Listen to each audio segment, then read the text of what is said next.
Good morning बच्चों, combo classes में आपका बहुत बहुत स्वागत है। आज की क्लास में हम बात करेंगे रिफ्लेक्शन ऑफ लाइट के बारे में। कल की वीडियो में हम लोगों ने पढ़ा था रिफ्लेक्शन ऑफ लाइट से पहले लाइट पढ़ा था, लाइट की प्रॉपर्टीज के बारे में पढ़ा था, साथ ही साथ हम लोगों ने लुमिनस ऑब्जेक्ट की बात की थी, नॉन लुमिनस ऑब्जेक्ट की बात की थी। इसी के साथ साथ हम लोगों ने देखा था material medium on the basis of light कितने टाइप्स के होते हैं। तो हम लोगों ने कहा था कि ट्रांसपेरेंट होगा, ट्रांसलूसेंट होगा और ऑपिक होगा। साथ ही साथ हम लोगों ने बात किया था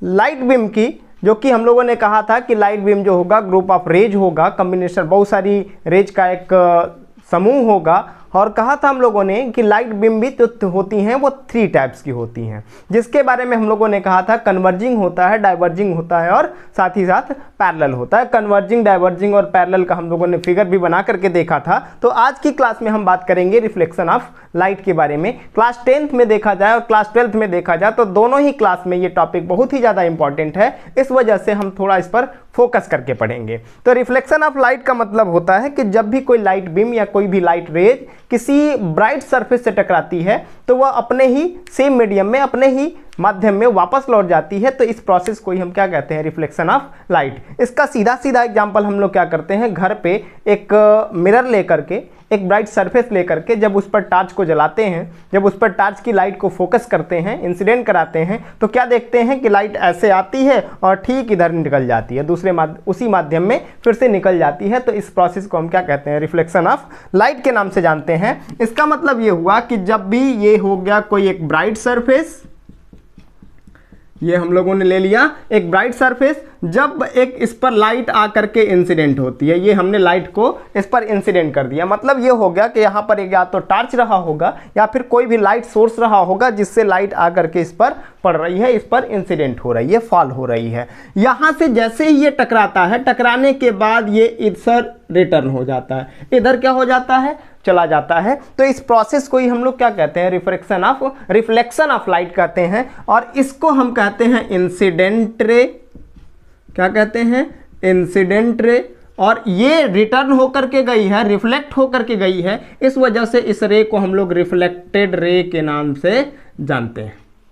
ठीक है, कोई दिक्कत नहीं है। यहां पर इस पॉइंट पर एक हम लोग नॉर्मल ड्रॉ कर देते हैं, इसको क्या कहते हैं, हम नॉर्मल के नाम से जानते हैं। ठीक है, इस जिस पॉइंट पर लाइट इंसिडेंट हुई है, जिस पॉइंट से लाइट का रिफ्लेक्शन हुआ है, इस पॉइंट को इंसिडेंट पॉइंट कहते हैं,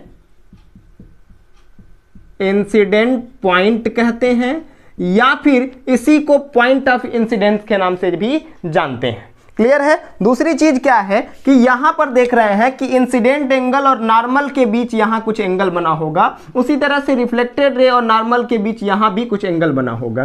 तो इसको हम लोग आई से डिनोट करते हैं और इसको हम आर से डिनोट करते हैं। इसको हम एंगल ऑफ इंसिडेंट कहते हैं।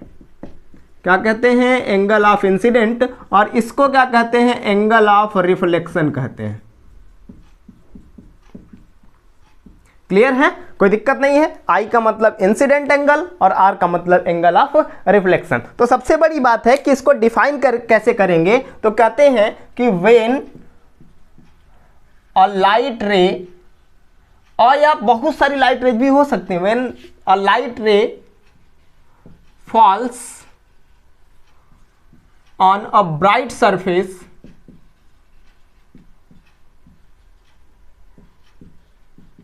it get reversed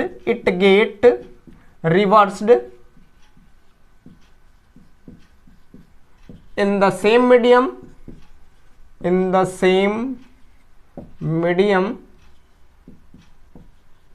this phenomena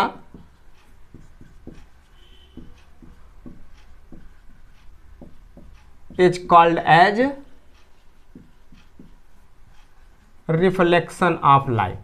reflection of light. ठीक है, इसी को अगर बुक की लैंग्वेज में बात करें तो दूसरा डिफिनीशन हम क्या कह सकते हैं कि the bouncing back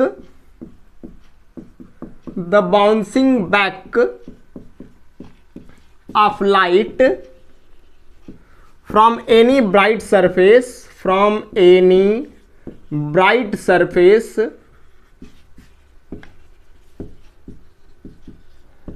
is called as reflection of light. Clear है? यानी कि जब भी कोई लाइट रे किसी ब्राइट सरफेस से टकराती है, किसी चमकदार पृष्ठ से टकराती है, किसी रिफ्लेक्टिंग सरफेस से टकराती है, किसी रिफ्लेक्टिंग सरफेस पर इंसिडेंट होती है, फॉल होती है, तो वह सेम डायरेक्शन में, सेम मीडियम में रिटर्न हो जाती है, सेम मीडियम में रिफ्लेक्ट हो जाती है। इस प्रोसेस को रिफ्लेक्शन ऑफ लाइट के नाम से जानते हैं। तो वही हम लोगों ने लिखा कि when a light ray falls on a bright surface it get reverts in the same direction, this phenomena is called as reflection of light. या फिर बुक के लैंग्वेज में हम लोगों ने कहा कि the bouncing back of light from any bright surface in the is called as reflection of light. Clear है? इसमें अगर देखा जाए तो law of reflection of light की बात करें, इसके दो बेसिक लॉ भी होते हैं, law of reflection of light. ठीक है? तो इसमें अगर कहा जाए तो there are two basic laws of reflection of light. Reflection of light के परावर्तन के नियम के दो जो होते हैं नियम होते हैं। फर्स्ट नियम में क्या कहता है, क्या देख रहे हैं, इंसिडेंट रे, ये इंसिडेंट रे, ये रिफ्लेक्टेड रे और ये नॉर्मल, तीनों एक ही प्लेन में है या एक ही पॉइंट पे हैं, और उस पॉइंट को हम क्या कहते हैं, इंसिडेंट पॉइंट के नाम से जानते हैं। तो क्या कहते हैं यहां पर, incident ray, reflected ray and normal all are lie at the same point,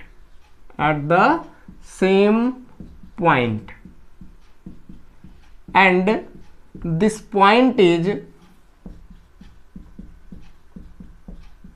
called as incident point. ठीक है? पहला लॉ क्या हो गया कि इंसिडेंट रे, ये रिफ्लेक्टेड रे और ये नॉर्मल, तीनों एक ही पॉइंट पर एग्जिस्ट कर रहे हैं, एक ही पॉइंट पर लाई कर रहे हैं। इस पॉइंट को हम इंसिडेंट पॉइंट के नाम से जानते हैं। दूसरा लॉ हमारा क्या कहता है कि जितना एंगल यहां से यहां का होता है उतना ही एंगल यहां से यहां का भी होता है। यानी एंगल ऑफ इंसिडेंट और एंगल ऑफ रिफ्लेक्शन जो होता है हमेशा आपस में इक्वल होते हैं। तो क्या कहेंगे, angle of incident is always equal to the angle of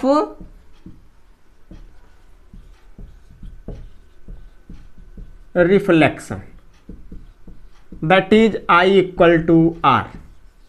यानी कि अगर हम लाइट को 30 डिग्री पे इंसिडेंट कराते हैं तो 30 डिग्री पर ही क्या होगा, इसका रिफ्लेक्शन भी होगा। अगर 60 डिग्री पे कराते हैं, 45 डिग्री पे कराते हैं, 100 डिग्री पे कराते हैं, या फिर 10, 20, 50 जो भी डिग्री पे कराते हैं, अगर 10 डिग्री पर इंसिडेंट कराते हैं तो रिफ्लेक्शन क्या हो जाएगा, 10 डिग्री पर ही होगा। यानी कि एंगल ऑफ इंसिडेंट और एंगल ऑफ रिफ्लेक्शन दोनों आपस में हमेशा ही इक्वल होते हैं। कभी भी ऐसा नहीं होगा कि एंगल ऑफ इंसिडेंट और एंगल ऑफ रिफ्लेक्शन जो होगा आपस में इक्वल नहीं होंगे। ये दोनों लॉ जो हैं बहुत ज़्यादा इंपॉर्टेंट है, हर एक साल नियर अबाउट एग्जाम में आते हैं, इस वजह से इसका स्क्रीनशॉट लेकर के आप रख सकते हैं, नोट्स बना लीजिएगा अपनी कॉपी पे। दूसरा चीज देखा जाए कि रिफ्लेक्शन कितने टाइप का होता है। अगर हम type of reflection of light की बात करें कि लाइट के कितने, रिफ्लेक्शन के कितने टाइप्स होते हैं, तो कहेंगे कि there are 2 types of reflection of light. कितने टाइप्स के होंगे, there are 2 types of reflection of light. यानी कि हम बात करेंगे types of reflection of light की, types of reflection of light की बात करेंगे।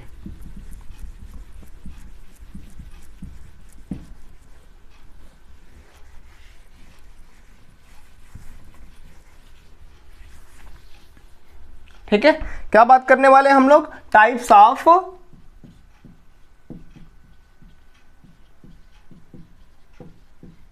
Reflection of light. तो क्या कहेंगे, देयर आर 2 टाइप्स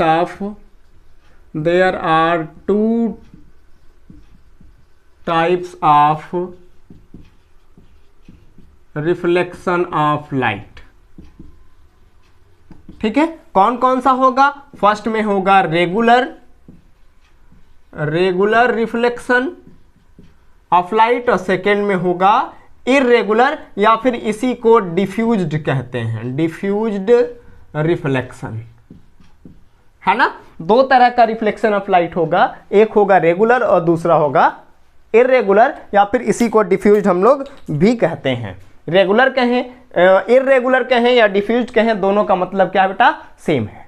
ठीक है, अब समझते हैं रेगुलर रिफ्लेक्शन ऑफ लाइट क्या होता है। रेगुलर की बात कर रहे हैं, रेगुलर रिफ्लेक्शन ऑफ लाइट आखिर होता क्या है?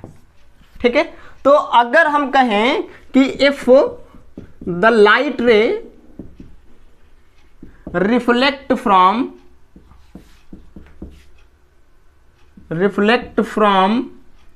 अ plane and smooth surface, plane and smooth surface, अगर प्लेन और स्मूथ सरफेस से लाइट जो है रिफ्लेक्ट होती है, then the reflection is called as, कौन सा reflection? Regular reflection, regular reflection of light.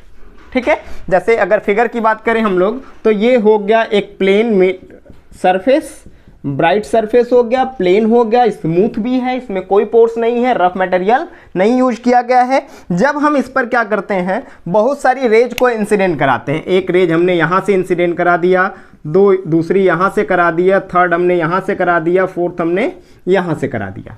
ठीक है, तो अगर ये रफ सरफेस होता तो क्या करता कि इन पैरेलल लाइट को रिफ्लेक्ट कराने के बाद हो सकता है कि सभी को आपस में इंटरसेक्ट करा देता, एक दो को इंटरसेक्ट करा देता, यानी कि इधर उधर भेज देता। लेकिन क्या होगा कि ये रिफ्लेक्शन के बाद भी सभी लाइट रेज जो होती हैं पैरेलल ही रह जाती हैं। तो इस तरह के रिफ्लेक्शन को हम कौन सा रिफ्लेक्शन बोलते हैं? रेगुलर रिफ्लेक्शन बोलते हैं। यानी कि पैरेलल लाइट अगर इंसिडेंट हुई हैं तो ये आफ्टर रिफ्लेक्शन भी पैरेलल ही गई हैं, तो इस तरह के रिफ्लेक्शन को हम क्या बोलेंगे? रेगुलर रिफ्लेक्शन के नाम से जानेंगे। ठीक है, दूसरी चीज अगर बात करें इर्रेगुलर में क्या होगा या फिर डिफ्यूज्ड में क्या होगा, तो डिफ्यूज्ड में क्या करेंगे कि इसमें स्मूथ और प्लेन सरफेस हमने यूज किया था, स्मूथ और प्लेन सरफेस हम लोगों ने इसमें यूज किया था। लेकिन इर्रेगुलर में क्या करेंगे? रफ सरफेस का यूज करेंगे। क्या करेंगे? डिफ्यूज्ड में क्या करेंगे? डिफ्यूज्ड रिफ्लेक्शन ऑफ लाइट, है ना। तो हम लोग इसमें क्या कहेंगे कि इफ द लाइट रिफ्लेक्टेड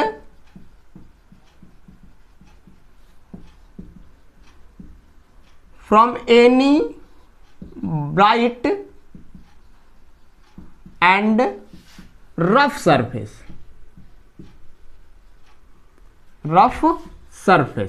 किस तरह के सरफेस से रिफ्लेक्शन होता है? then the reflection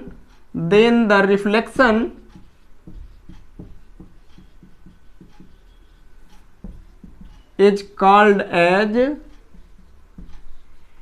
diffused reflection of light, है ना। तो इस तरह के रिफ्लेक्शन को हम क्या बोलेंगे? डिफ्यूज रिफ्लेक्शन ऑफ लाइट के नाम से जानेंगे। इसका भी फिगर अगर देखा जाए तो ये हम लोगों ने एक रफ सरफेस बना दिया, ये रफ सरफेस होगा, उबड़ खाबड़ होगा, टूटा फूटा होगा। तो इस तरह के सरफेस अगर हम बहुत सारी लाइट को, यहाँ पर हमने पैरेलल लाइट इंसिडेंट करा दिया, ये पैरेलल लाइट रेज हमने इंसिडेंट कराया इस पर, ये आफ्टर रिफ्लेक्शन क्या होगा? और भी एक दो ठो इंसिडेंट करा लेते हैं। ये इधर चली गई, दूसरी क्या करेगा? ये हो सकता है इधर चला जाएगा, तीसरा इधर जा सकता है, चौथा भी इधर जा सकता है। तो इस तरह का अगर रिफ्लेक्शन होता है तो इस तरह के रिफ्लेक्शन को हम डिफ्यूज्ड या इर्रेगुलर रिफ्लेक्शन ऑफ लाइट के नाम से जानते हैं। क्लियर है। नेक्स्ट टॉपिक हमारा होगा मिरर। मिरर क्या होता है, कितने टाइप्स के होते हैं, है ना। मिरर की बात करेंगे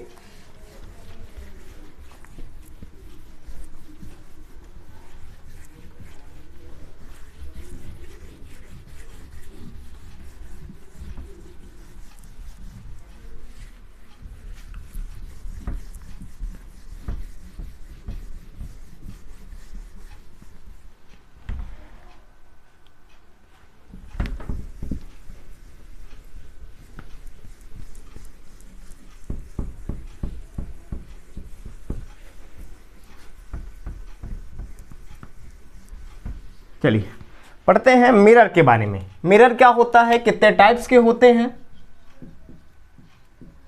मिरर, जिसको हिंदी में हम लोग दर्पण के नाम से जानते हैं। जनरली हम इसको अपने घर पे फेस देखने के लिए यूज करते हैं। ये भी 2 टाइप्स का होगा। तो मिरर का मतलब होगा कि एक ऐसा ऑब्जेक्ट जिसके एक सरफेस पे पॉलिश की गई हो और दूसरा सरफेस ब्राइट हो यानी रिफ्लेक्टिंग हो। तो इस तरह के ऑब्जेक्ट को हम मिरर के नाम से जानेंगे। इसका मतलब ये हुआ कि mirror are those objects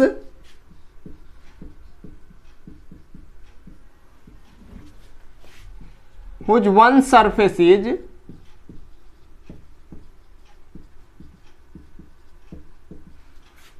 polished and another surface is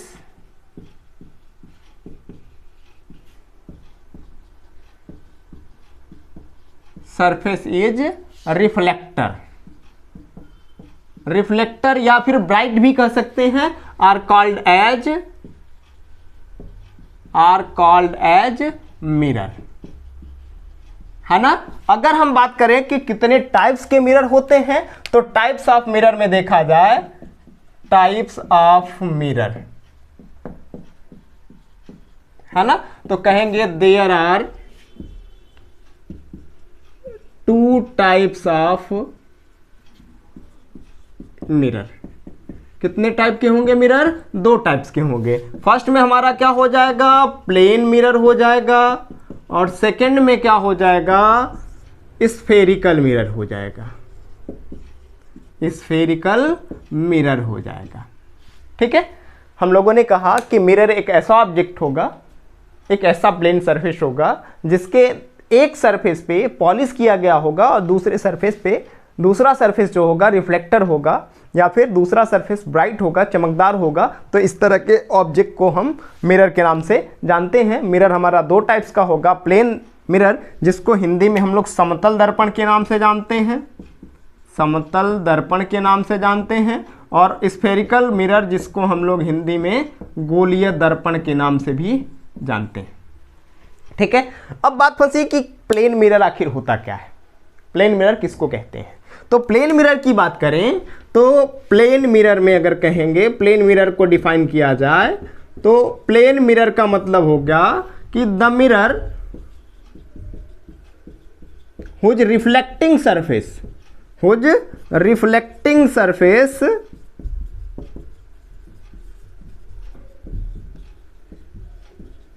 is plane is called as plane mirror. कैसा मिरर होगा, जिसका रिफ्लेक्टिंग सरफेस प्लेन होगा। तो इस तरह के मिरर को हम क्या कहेंगे, प्लेन मिरर के नाम से जानेंगे। जैसे ये हमने एक प्लेन सरफेस ले लिया, इस तरह का एक सरफेस होगा, इसके एक सरफेस पे पीछे वाले सरफेस पे पॉलिश कर देंगे और ये जो सरफेस होगा चमकदार सरफेस होगा, इसी को क्या कहेंगे, पूरे को मिला करके प्लेन मिरर। तो ये सरफेस कैसा होना चाहिए, प्लेन होना चाहिए। तो इस तरह के मिरर को हम क्या बोलेंगे, प्लेन मिरर के नाम से जानेंगे। एक ये हमने प्लेन सरफेस लिया, एक प्लेन ग्लास शीट लिया, ग्लास का एक प्लेट लिया और इसके एक सरफेस पे क्या कर देते हैं, पॉलिश कर देते हैं। तो ये पॉलिश्ड सरफेस है और ये सरफेस जो है कैसा है, दिख नहीं रहा होगा। तो ये सरफेस जो है वो किस तरह का सरफेस है, रिफ्लेक्टिंग सरफेस है। कैसा सरफेस है, रिफ्लेक्टिंग सरफेस है। तो इस मिरर को हम प्लेन मिरर के नाम से जानते हैं। क्लियर है, कोई दिक्कत नहीं है। अगर बात किया जाए कि प्लेन मिरर की फोकल लेंथ कितनी होती है, फोकल लेंथ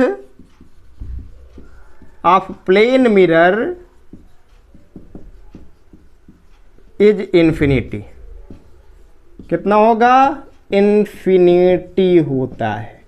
इसकी जो फोकल लेंथ होती है वो अनंत होती है। बाद में हम लोग जब फोकल लेंथ को डिफाइन कर लेंगे, फोकल लेंथ आखिर होता क्या है, तो उसको हम लोग क्लियर करेंगे कि आखिर प्लेन मिरर की फोकल लेंथ इन्फिनिटी ही क्यों होती है, इन्फिनिटी से कम या इन्फिनिटी से ज़्यादा क्यों नहीं होती है ना। उसके बाद हम लोग बात करेंगे।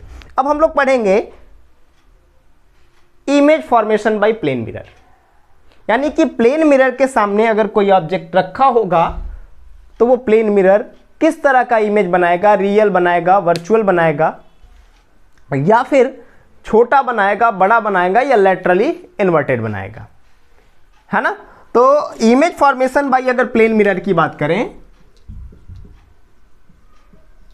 Image formation by plane mirror,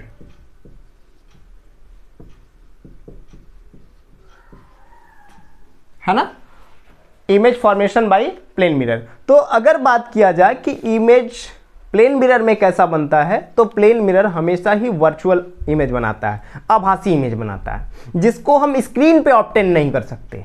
क्या बनाता है? हमेशा वर्चुअल इमेज बनाता है, जिसको कि हम स्क्रीन पर ऑब्टेन नहीं कर सकते। साथ ही साथ ये जितने हाइट का ऑब्जेक्ट इसके सामने रखा होता है उतने ही साइज का इमेज भी बनाता है। यानी कि हम अगर इसके सामने 10 सेंटीमीटर का ऑब्जेक्ट प्लेस करें तो 10 सेंटीमीटर का ही वो ऑब्जेक्ट का इमेज बनाएगा। साथ ही साथ मिरर से जितने डिस्टेंस पर, अगर मान लेते हैं कि ये मिरर है और ये ऑब्जेक्ट है, इन दोनों के बीच का गैपिंग 10 सेंटीमीटर है, तो इमेज भी इसी के अंदर 10 सेंटीमीटर पर बनेगा। यानी कि हमेशा ही इमेज की पोजीशन और ऑब्जेक्ट की पोजीशन, यानी इमेज की डिस्टेंस मिरर से और ऑब्जेक्ट की डिस्टेंस मिरर से हमेशा ही क्या होती है? सेम होती है। तो क्या कहा हमने कि the image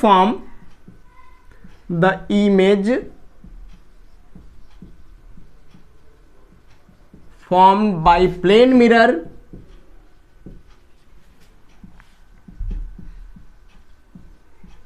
is always virtual। कैसा? वर्चुअल। इरेक्ट, इरेक्ट मतलब सीधा भी होता, बट बात करेंगे अभी erect, same in size, same sized, and at the same distance, and at the same distance